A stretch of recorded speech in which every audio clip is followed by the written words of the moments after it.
It was a bright and sunny afternoon. Birds were singing, flowers were blooming, and the large wedding hall was filled with happy guests dressed in colorful clothes. The air was full of excitement. Today was supposed to be a beautiful day, but James, a quiet 10-year-old boy, stood outside the wedding hall with a serious face. He held a small backpack close to his chest and kept looking at the guests arriving one by one. His small hands were shaking, but he stood still. Inside, people were laughing, taking pictures and getting ready for the big moment. Mr. Thompson, James's father, was smiling and hugging guests. He looked very happy. Today, he was going to marry Clara, the woman he had been dating for over a year. Everyone seemed to love Clara. She was beautiful, charming, and kind to everyone, at least when people were watching. But James knew something different. Something dark. James had never liked Clara. From the first time he met her, he felt something was wrong. She would smile at him in front of his dad, calling him sweetheart or my little boy. But as soon as Mr. Thompson left the room, her face would change. Clara would give him cold looks, say rude things, and even threaten him. "If you ever tell your dad, he won't believe you," she once whispered with a fake smile. "He loves me, not you." At first, James tried to ignore. He thought maybe he was just being too sensitive. Maybe he was jealous because his dad was marrying someone else after his mom passed away. But things got worse. Clara started taking away James's things. She threw out his drawings, deleted his favorite games, and once even locked him outside the house in the cold when Mr. Thompson wasn't home. And when his dad returned, she cried fake tears, saying James had been bad again.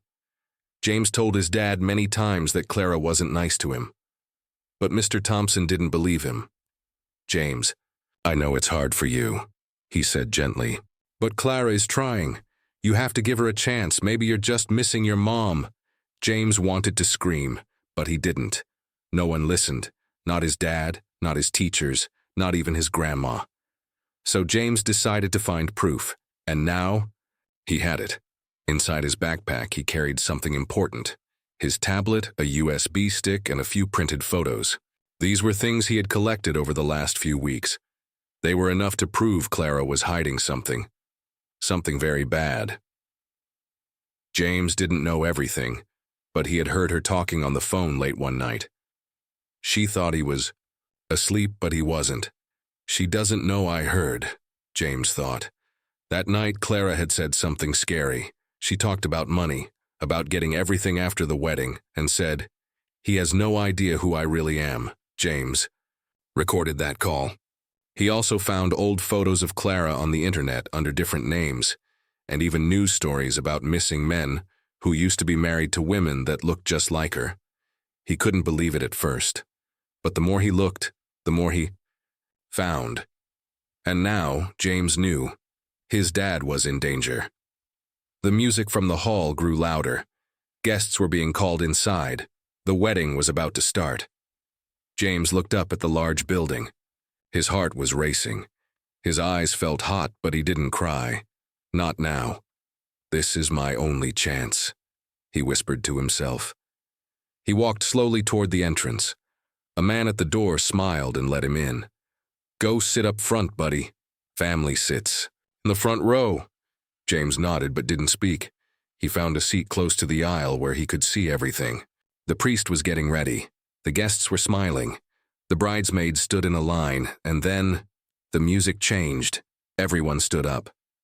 Clara appeared at the back wearing a white dress and a wide smile. People gasped at how beautiful she looked. Cameras flashed. Mr. Thompson looked amazed, but James didn't move. His eyes stayed fixed on Clara. He watched every step she took.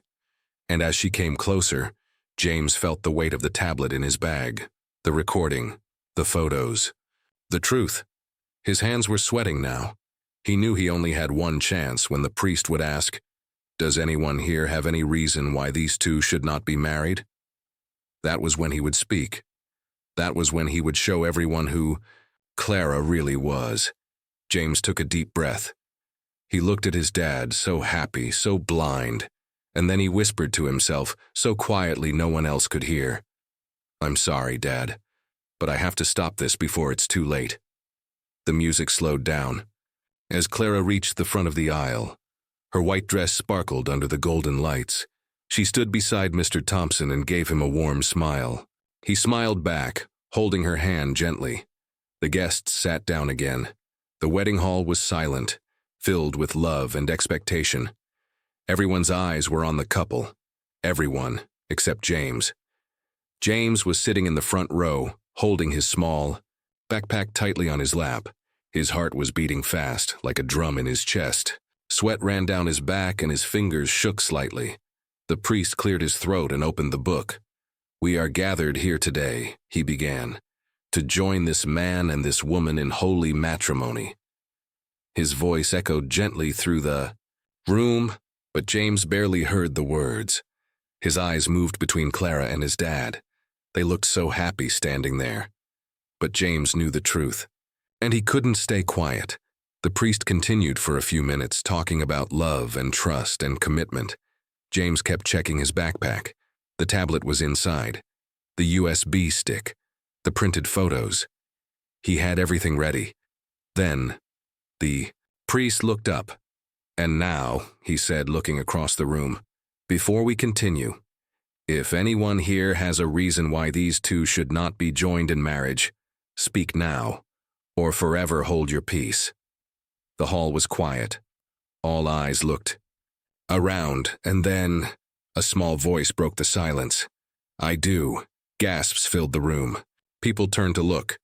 Mr. Thompson blinked, confused. Clara's smile froze. Everyone looked toward the front row. And there, standing slowly with shaky legs, was James. The little boy took a deep breath and spoke louder this time. "I object." The room fell completely silent. You could hear a pin drop. "James," Mr. Thompson said, surprised. "What are you doing?"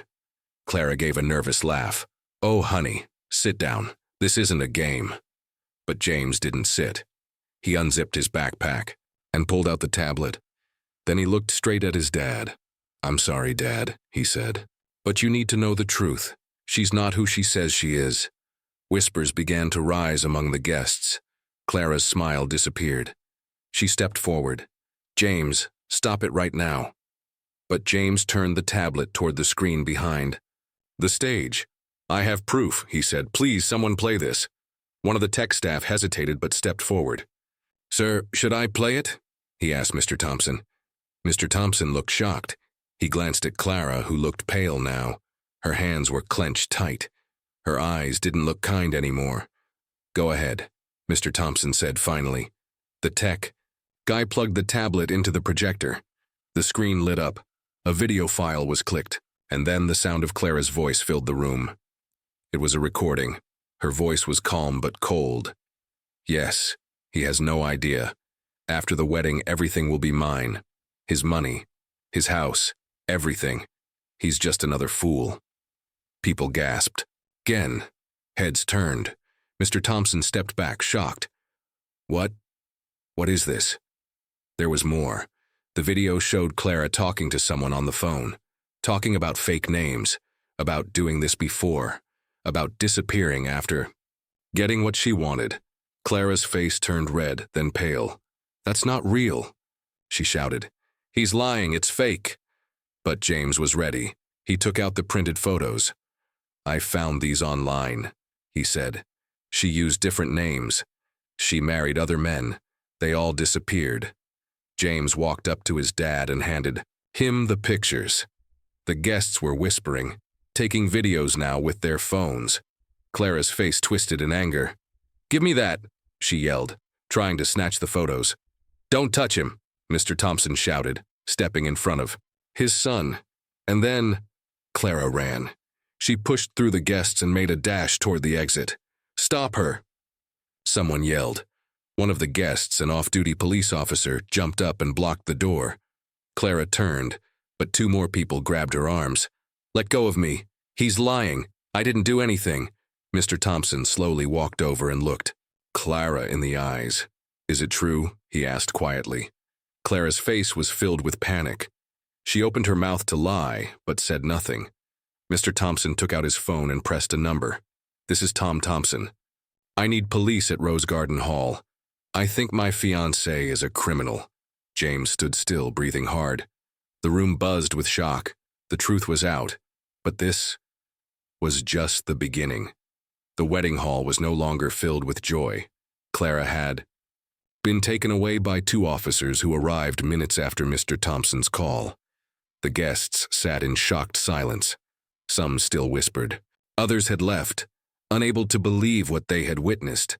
Mr. Thompson sat on a chair near the altar, his head in his hands. James stood quietly beside him, unsure what to say. He didn't feel happy, just tired. He had stopped the wedding. He had saved his dad, but something still didn't feel right. "Dad," James whispered. Mr. Thompson looked up slowly. His eyes were red, not from anger, but from pain. "I'm sorry, Dad," James said again. "I didn't want to ruin everything, but I had to." Mr. Thompson gently pulled James into a hug. No, son. You were right. You were brave. I should have listened to you sooner." They sat in silence for a while, father and son, while workers slowly began cleaning the place up. Then a woman in uniform walked up to them. She had short brown hair and a badge on her jacket. "Mr. Thompson?" she asked politely. "Yes." He stood up. "I'm Detective Harris. I've seen the video your son showed.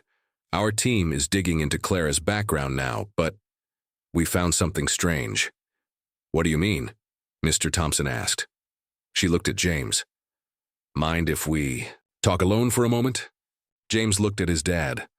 Mr. Thompson gave him a gentle nod. "Go wait by the car, okay, buddy?" James didn't want to leave, but he listened. He walked toward the parking lot. He didn't know that what the detective was about to say would change everything. Meanwhile, in the car, James sat inside the back seat watching people walk by. His backpack sat beside him. Inside it were the photos, the tablet, the USB stick, all the proof he had worked so hard to collect. He stared out the window. Suddenly, he noticed something strange. Across the street, a man in a black jacket was watching the wedding hall. He wasn't smiling, he wasn't clapping. He was just staring. James frowned. The man saw James watching him and quickly walked away. Something didn't feel right. James opened the car door and ran back to the hall. Back in the hall, Mr. Thompson looked shocked. "What do you mean she changed her name more than once?" Detective Harris nodded. "We found records. Her real name isn't Clara at all. It's Marissa Crane. And she's not just a scammer. She's wanted in 2 other states for fraud and disappearance of wealthy men." Mr. Thompson felt like the ground was moving under his feet. So she planned this for months, maybe even years. "There's more," the detective continued. "She wasn't working alone. We think she's part of a bigger group, a ring of con artists. Some of them are dangerous." Mr. Thompson's face turned pale. "You think she could have hurt us?" "Possibly," she said seriously. "But your son saved you." Just then, James burst back into the hall. "Dad, detective, I think someone else is watching us. A man in black." "He saw me and ran off," the detective stiffened. "Where?" James pointed out the window. Detective Harris called for backup immediately. "We need eyes on Rose Street, east side. Suspect may be watching the building." Mr. Thompson pulled James close again. "You were right. This isn't over." Hirden. Later, as they got home later that night, Mr. Thompson and James tried to relax, but neither could sleep. James sat on the couch, still hugging his backpack. He looked up at a photo on the wall, a picture of his late mom. She had died 3 years ago, but James still remembered her smile. Suddenly, something clicked in his head. He reached into the backpack and pulled out an old notebook. It used to belong to his mom. He flipped through the pages. Then, near the back, he found something he had never seen before. A sealed envelope. It said, "To Tom, open only. If something feels wrong." His heart stopped. "Dad," James called out. "Come quick." Mr. Thompson rushed in. James handed him the letter. Mr. Thompson opened it slowly, his hands shaking. Inside was a single sheet of paper and a photo. The photo showed a younger Clara, using a different name, standing behind James's mom at a company party. The letter read, "Tom, if you're reading this, then something has gone wrong. There's a woman I've always felt strange about. She started working near your office. I saw her watching you once. Her name back then was Rachel, but I don't think that's her real name. Please be careful. If she ever gets close to you or James, check her background. Trust your heart, and take care of our son. Anna." Mr. Thompson sat down slowly, his face pale. His hands were shaking. She knew. He whispered. "Your mother knew something. Wasn't right." James sat down beside him. They both stared at the photo. Now it was clear. This wasn't just a scam. It was personal, and someone had been planning this for a very long time. James couldn't sleep that night. The letter from his mom, the photo of Clara standing behind her, the strange man watching from the street, everything felt connected. Mr. Thompson sat in the living room, the letter still in his hands. His eyes hadn't moved from the words. It was as if his late wife Anna had come back from the grave to protect them. "How could this woman have been near us all these years?" he whispered. James sat beside him, gripping the photo tightly. "Dad, do you think Mom knew she was in danger?" Mr. Thompson nodded slowly. "Your mom always had strong instincts. If she left this letter, it means she truly felt something was wrong."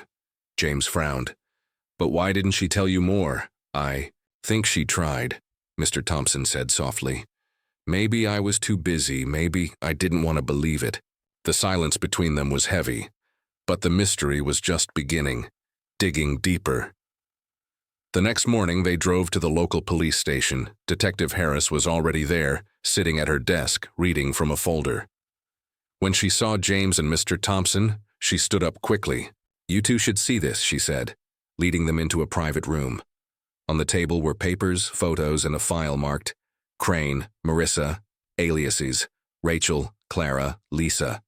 "She's changed her identity at least 5 times, Harris explained. "And each time the same pattern. She enters a man's life, gains his trust, and slowly isolates him from friends and family." James's eyes widened. "That's exactly what she was doing to us." Mr. Thompson nodded. "She didn't like it when I talked about Anna. She avoided questions about her past. I thought she was just private." "She's more than private," said Harris. "She's dangerous. 2 of her former fiancés are missing. No bodies found. No answers." James felt cold all over. Harris leaned in. "And there's one more thing. She's not working alone." She pulled out a blurry photo taken years ago, a group of people at a restaurant. In the background was the same man James saw outside the wedding. "That's him," James cried. "The man in the black jacket." Harris nodded. "He's been seen with her before. We believe they're part of a secret network. A scam ring, maybe even worse." The secret camera back at home. James remembered something important. He rushed into the storage room and dug through a box of old toys. Behind a dusty teddy bear, he pulled out a small object, a tiny spy camera pen his uncle had gifted him. For fun. A week before the wedding, James had hidden the pen in the study where Clara would take private calls. He had almost forgotten about it. He showed it to his dad. "I left it in the bookcase. It might have recorded something." Mr. Thompson took it and plugged it into his laptop. It took a few minutes to load. Then, a video began to play. They saw Clara pacing the room, talking on the phone. She spoke, softly but clearly. "He's ready. The wedding is on Sunday. Once it's done, we'll move the money within 48 hours. He's clueless. The boy's a problem, though. If he keeps digging, we may have to act." Mr. Thompson's jaw tightened. James froze. She had planned to steal everything, and maybe hurt them if they got in her way. The video ended with a chilling sentence. "After the wedding, I'll disappear like before. New name, new face, no one will ever know." A message from Mom's friend. That evening, Mr. Thompson received a strange email. The sender was Lynn Porter, a woman he hadn't spoken to in years. She had been Anna's closest friend before her passing. The message said, "Tom, I saw the news. Clara, or Marissa, was at Anna's memorial years ago. She asked strange questions about your house, your bank, even James. I tried to warn Anna back then, but she didn't believe me either. You need to look inside Anna's old jewelry box. There's something she left behind. Something she couldn't say out loud. Mr. Thompson ran upstairs. He opened the top drawer of Anna's closet. The jewelry box was still there. Wooden, simple, with her initials carved on top. Inside, between old rings and a locket, was a folded note. James read it aloud. If anything happens to me, it won't be by accident. There is someone watching us, someone I once knew from long ago. I fear she's coming for you and James. Please don't trust a woman named Clara, Rachel, or anything else. I know she'll try to change who she is, but she never changes what she wants. Mr. Thompson held the letter with shaking hands. James sat beside him, his eyes wide with fear and curiosity. The room felt colder now, not just because of the letter, but because of the past it had opened. She knew her, Mr. Thompson whispered. Your mother. She knew Clara from before. James frowned. But how, Dad? From school? From work? Mr. Thompson shook his head slowly. I don't know, but we're going to find out. He picked up his phone and dialed Lynn Porter, Anna's best friend. Tom? Lynn answered, her voice tense. I need to know everything, Mr. Thompson said firmly. Please tell me how Anna knew Clara. There was silence on the other side. Then Lynn sighed. The woman with two faces, Lynn began to explain. Years ago, before you and Anna were married, she worked at a non-profit shelter, helping people rebuild their lives, people with troubled pasts. James leaned in. Clara was one of them, wasn't she? Yes, Lynn said. But back then she wasn't called Clara, her name was Marissa Crane. She had a long record.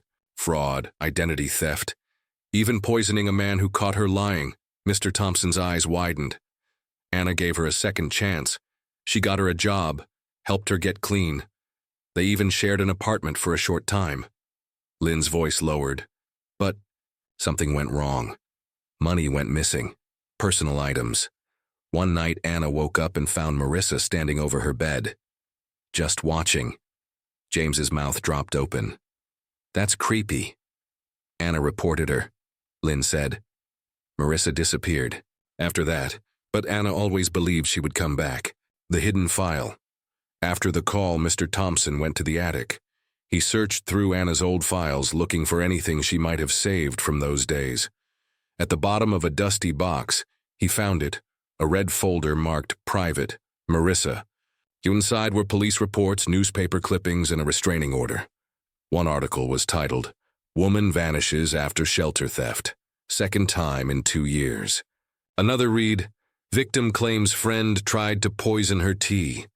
James looked at the black and white photo in the article. It was Clara, same face, different name.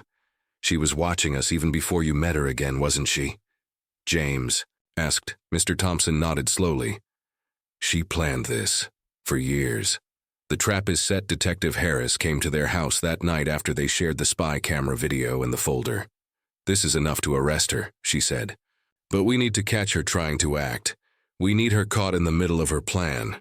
James looked at her. Like setting a trap? Exactly, Harris replied. We pretend the wedding is still happening. We let her think everything is fine. Mr. Thompson hesitated. And then we catch her in the act before she vanishes again. It was dangerous, risky, but they had no other choice. Face to face with evil. The next morning, Clara came back to the house. She smiled sweetly, pretending like nothing was wrong. James watched her closely from the stairs. He noticed how easily she laughed, how quickly she lied. She kissed Mr. Thompson on the cheek. I hope yesterday didn't upset you too much. Families can get emotional before weddings. Mr. Thompson forced a smile. It's okay. Everything's back on track. Clara's eyes flickered with something dark. Good, James saw it. That brief moment, when the mask slipped. She wasn't happy the wedding was back on. She was suspicious. The wedding was back on. At least that's what Clara believed. The hall was rebooked. the guests re-invited, and everything looked perfect. But underneath the smiles and flowers, a trap had been set. Hidden in the crowd were plain-clothed officers. Detective Harris watched from the balcony with her earpiece in. James and Mr. Thompson had roles to play, calm, happy, and blind to the truth. James wore a small microphone under his shirt. His job, keep close to Clara. He hated pretending, but he knew it was the only way to end this. A sudden change in Clara was glowing in her white dress. But James noticed something strange. She was texting a lot, sneaking away. Her bag never left her side, even in the dressing room. James asked, "Are you nervous?" She smiled. "Of course not. I've waited my whole life for this." But her eyes told a different story. She was tense, looking over her shoulder, watching the doors. Something was wrong. A dangerous guest. Just minutes before the ceremony, a man walked into the hall. He wore a black jacket and dark glasses. James recognized him immediately. It was the same man who had been watching their house, walked straight to Clara, and whispered something in her ear. She nodded. Then she pulled out her phone and typed a message. James slipped away and whispered into his mic, "She's texting someone. I think she's planning to run." Detective Harris spoke in his ear. "Stay calm, we're ready, the wedding begins." But not for long. Music began to play. Guests stood up. Clara walked down the aisle holding a bouquet and smiling like nothing was wrong. Mr. Thompson stood at the altar, calm but focused. James stood just behind him, eyes on Clara. The priest began to speak. "If anyone here has a reason this couple should not be wed." James stepped forward. "I do." Gasps filled the room. Clara's smile vanished. "The truth comes out." James held up the spy camera footage. A small projector began to play it on the wall. The video showed Clara yelling at James, breaking things and making phone calls where she lied about her past. Then came a second video, taken just that morning. It showed Clara handing something to the man in the black jacket. A large envelope. Detective Harris stepped forward. "That envelope contained fake passports and stolen money," she said. "You were planning to disappear after the wedding." Clara froze. The man in the black jacket tried to run, but officers tackled him near the door. Clara turned to Mr. Thompson, her eyes wide. "It's not what it looks like." But it was too late. Officers moved in. She was caught. A painful goodbye. As Clara was led away in handcuffs, James looked at his father. "I'm sorry I ruined the wedding," James said quietly. Mr. Thompson knelt down beside him. "No, son. You saved me. You saved both of us." Tears filled his eyes. "I should have believed you sooner." They hugged tightly in front of all the guests. The final twist. A few days later, Mr. Thompson opened a safety deposit box that Clara had rented under a fake name.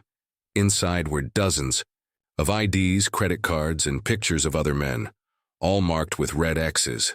She had done this before. But this time, she was caught, thanks to a brave boy who never gave up.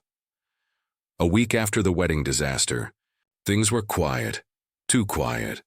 James and Mr. Thompson tried to return to normal life, but something still didn't feel right.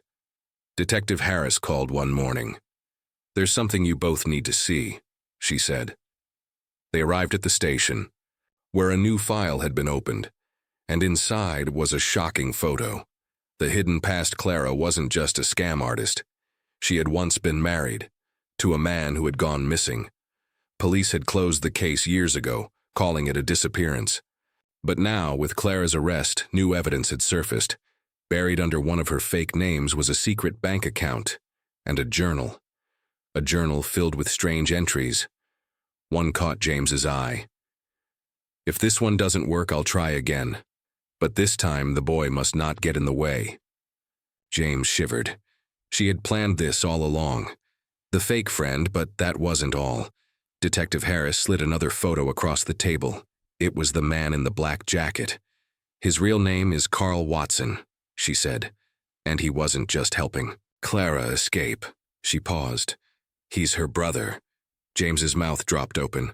All this time, Clara hadn't been alone. She had a partner who was still missing. James gets a message that night as James lay in bed. His tablet buzzed.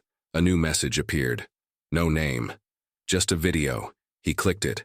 Clara's face filled the screen. "I know you're watching this, James," she said. Her voice was cold. "You ruined my plan, but don't think this is over. You were smarter than I thought, but not smart enough to stop what's coming." The video ended.